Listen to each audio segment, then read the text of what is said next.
lá. A Gil quer saber o que significa a palavra macumba e também quer acrescentar do porquê essa palavra em específico é usada tão pejorativamente pelas pessoas. Sim, macumba, né, ela também é um termo das línguas banto, tá? Não sei se Kikongo ou Kimbundo, tá? E é um termo utilizado para definir uma árvore, né? Que com o tempo foi criado um instrumento a partir dessa árvore que era utilizado, né, dentro de apresentações musicais diversas vinculadas à cultura negra. E até o século XVIII, né, esse termo ele não era pejorativamente uma coisa negativa, né? Mas também o termo macumba ele é utilizado para definir uma prática espiritual, né, vinculada aos povos banto também, com grande influência de um catolicismo popular, de um espiritismo popular também, que ocorreu no Rio de Janeiro em um determinado período histórico, né? Como, né, até 1890 e pouco nós tínhamos uma religião oficial no Brasil, que era o catolicismo, então todas as práticas espirituais e religiosas, né, vinculadas a organizações ou espontâneas, né, eram perseguidas, né? Então esse termo ele começou a ser utilizado para definir, né, e ser sinônimo de algo negativo, de um processo de feitiçaria negativo, ou por quê? Porque tudo que se encontrava vinculado a uma prática espiritual ameríndia, nativa ou negra, né, carregava um estereótipo num sentido negativo, né, com a tentativa, né, histórica de barrar esses movimentos e colocar pejorativamente. Mas a elite, que ao mesmo tempo criticava, frequentava os morros cariocas, nas macumbas, para passar nas sessões, receber um passe, receber auxílio, né? Isso é histórico, né? Isso é importante que a gente coloque. Então, a árvore, um instrumento, algo que era enaltecido num determinado momento histórico, nos jornais, você pega os jornais da época, 1700 e pouco, né?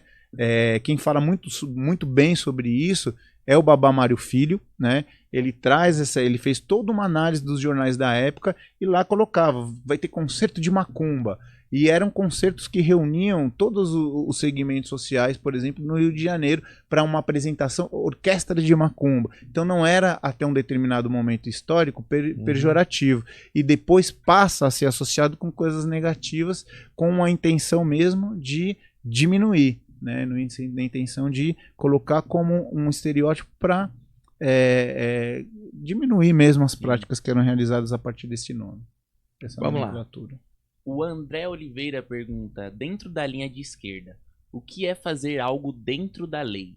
Dá uma ideia de que ele fez esse mal, então eu tenho o direito de fazer esse outro mal com ele. Seria isso? Não, isso seria vingança. Exatamente. Porque muita gente comenta isso, aí vai entrar aquilo que a gente falou. A Umbanda, ela tem um arcabouço espiritualista aberto, sempre voltado para algo positivo. Se um guia de Umbanda for fazer o mal para alguém para descontar o mal que está fazendo com alguém, isso não é um guia, isso é um assediador. É verdade, é um cobrador de impostos. O cara trabalha no imposto de renda do lado de lá. Do lado de lá, né? Não realmente não é uma vinculação de uma prática. Estar dentro da lei seria, né, então, agir de uma forma ética a partir daquilo que é apresentado e não devolver, no caso, na mesma moeda, aquilo que é trazido, né? Que isso aí virou até coisa popular, talvez até por pessoas que trabalhem dentro da Umbanda sem a parte ética ou voltado para um lado estranho, que aí já não é Umbanda. Que não, já não é Umbanda, exatamente. Vamos lá. O Edson pergunta, boa tarde. Na Umbanda, meu mentor se apresentou como caboclo, um índio. Porém, quando eu participava de trabalhos no espiritismo, meu mentor se apresentou como sacerdote. Seria o mesmo espírito? Olha, antes que o Diego fale, tem um caboclo que se apresenta há muito tempo, que se plasmou como o iniciado egípcio paramentado. São várias vidas, o espírito plasma o que quiser. E é claro, para cada meio, ele vai se apresentar com a forma que ali é aceito no meio. Então, sim, complementa agora. Você poderia repetir a pergunta, por favor? Sim, ele falou que tem um caboclo que é o mentor dele, que se apresentou como um índio. Só que aí quando ele foi pro espiritismo, o mentor se apresentou como sacerdote. Seria Entendo. o mesmo espírito? Poderia ser o mesmo espírito, pode ser espíritos diferentes. A questão é que, para alguns, por exemplo, dentro do espiritismo, em alguns segmentos mais ortodoxos, mais tradicionais, não vão aceitar a manifestação de espíritos que se apresentem, como caboclos, como pretos velhos, né? Mas outros segmentos do espiritismo podem aceitar. Então, acredito que para evitar esse tipo de situações, de limitações que nós na matéria colocamos, né, professor? A entidade, ela plasma ali aquilo que ela vai ter maior aceitação. Né? Pode ser duas entidades diferentes, como Isso. pode ser o mesmo. O que você deve prestar atenção? Qual é a qualidade do ensinamento que está sendo passado? A energia é boa, se é evolutivo e positivo. Aí não importa mais se é o mesmo ou se é outro. O conteúdo das ideias, das energias é superior a qualquer personalismo. Vamos lá. Boa. A Rita quer saber, pergunta: em que plano os orixás estão e como atuam em terra através dos médiuns? Em diversos planos, né? Mas dentro de um plano espiritual, né? Nós somos compostos de diversos planos, dimensões, realidades, faixas vibratórias distintas, né? Então, os orixás, eles seriam desde forças que regem pontos de força da natureza, regem elementos da natureza, são os regentes, né? Que determinam e que se encontram dentro de um processo hierárquico que dominam os elementos, né? Mas também se manifestam em chão de terreiro a partir dos processos da mediunidade também. Então, também se encontram aqui muito próximos a nós em uma atmosfera, uma vibração mais sutil, numa frequência mais elevada. Né? Não sei se eu respondi, era isso, professor? Tá, vamos lá. A Vivian quer saber, tem algum problema em ficar ativando os chakras e emanando luz por eles enquanto fica esperando para ser atendida em uma gira de Umbanda? Olha, Diego, se toda pessoa que fosse a Umbanda fizesse isso, Tava ela nem lindo, precisava né? ir lá, nem em lugar nenhum. Se ela estiver pulsando o chakra e estiver bem, já não precisa mais da ajuda ali, porque ela já está se autoajudando, irradiando uma energia. E vai assim, só favorecer, né, a atmosfera energética do espaço com a energia boa que ela está irradiando ali. Nós fazemos isso, inclusive, né, professor? Antes nós aplicamos o alto passe, nós trabalhamos os chakras, né? E ativamos ali antes das giras para que a gente possa ali estar numa frequência mais elevada e mais próxima à frequência do guia espiritual. Vamos lá? A Giane Pacheco pergunta: gostaria de saber sobre o trabalho de caridade que as entidades fazem nas giras, além dos seus conselhos passados. Muitas vezes parece que eles estão só dançando e bebendo, mas tem um trabalho ali. Exato. Limpezas energéticas, né? O próprio aconselhamento e uma orientação, quando isso muda a forma de perceber de uma pessoa, já é o maior dos presentes que isso pode realizar, né?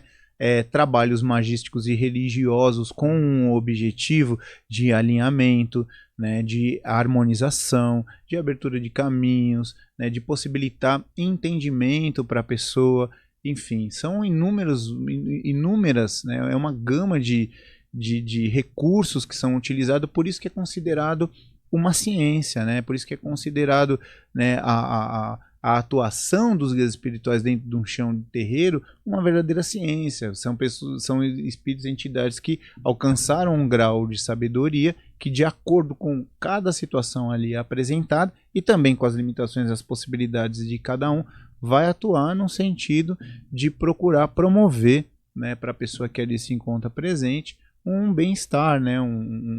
Uma qualidade específica dentro daquilo que ela busca. Diego, utilização de fumaça de charuto, cigarro, ou, por exemplo, utilização de álcool, carvão. Qual que é a finalidade desses elementos serem usados, tipo assim, para transmutação de energia? Como é que é o lance? Cada elemento ele possui uma característica energética, né, professor? A bebida, ela deixa, né, ela é antisséptica espiritualmente falando. E os guias manipulam essa força para poder realizar os processos de limpezas que muitas vezes somente com uma energia mais sutil não é possível. A fumaça do cachimbo a partir do charuto é a mesma coisa. No nosso terreiro nós não trabalhamos com o cigarro branco, que é uma quantidade que tem uma quantidade muito pouca de tabaco, que seria a planta de poder que é utilizada pelas entidades, né? E uma quantidade muito grande de outras questões ali que não promovem energeticamente um resultado esperado. As ervas, o carvão absorvedor das energias negativas, né? As ervas disparam a partir da sua queima uma série, né, de essências, né, de qualidades que possibilitam que a pessoa ela possa também ser realizados processos de limpezas e no cascão energético, a qual ela se encontra também muitas vezes envolta. Então cada elemento vai trabalhar. O mel, que traz uma questão, o senhor inclusive narra, né, a questão do seu encontro com a preta velha, que em um determinado momento fez uma mironga ali com o mel. Então é um agregador de energia, de axé, traz docilidade, tranquilidade. O dendê, que apazigua, né? O marafo ou a bebida alcoólica também que esquenta. Então trabalha com a energia que se encontra residente em cada um desses elementos com um objetivo específico de acordo com aquilo da necessidade apresentada. A expressão mironga, né? Ela vem de onde? Ela também é um termo também, né, da cultura negra, né? Não sei dizer para você especificamente qual é a característica da língua específica do termo da palavra, mas traz essa compreensão de que, né, a mironga ela é a realização, né, de um processo magístico para desencadear um resultado específico, né?